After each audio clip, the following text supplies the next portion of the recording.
says that he suffers from a lot of pain and emission of gas that is continuous all the time. He tries to suppress it, but it doesn't work. So he asks, what's the ruling on that?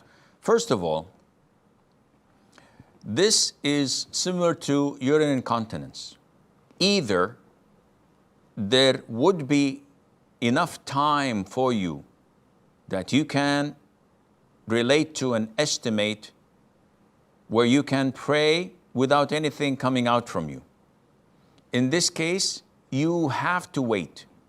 A person knows that between Maghrib and Isha there's an hour, and gas or urine or whatever is going to continue to come out until half an hour.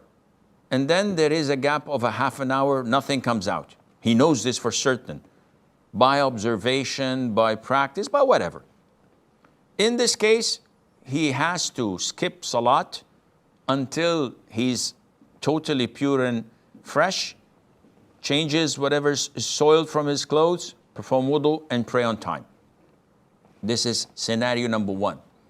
Scenario number two is when a person has this problem continuously, and it doesn't stop.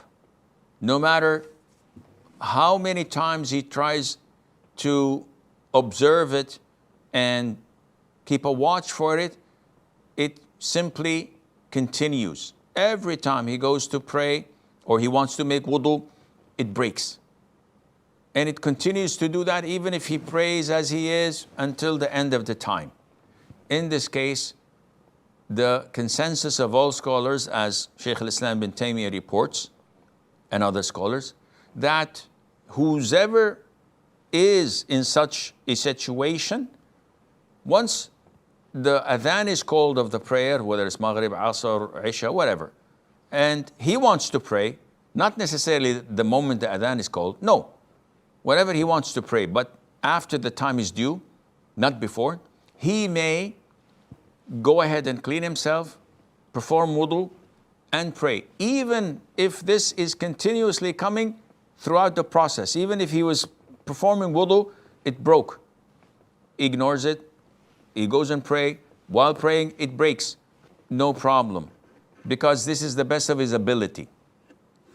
As for going to attend the prayer in the masjid, if these gases have an offensive odor that would annoy Muslims, it is prohibited for you to attend.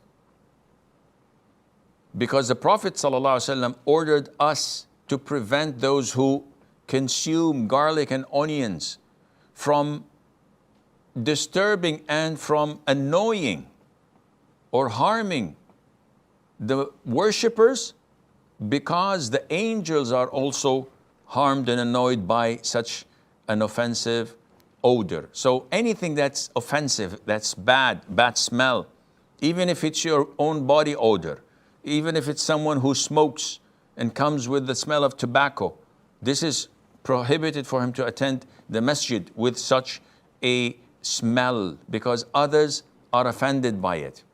So likewise, for someone who passes gas. But if your gases do not have such a smell, hopefully not a sound as well, in this case, there's no problem in attending the prayer, and Allah knows best.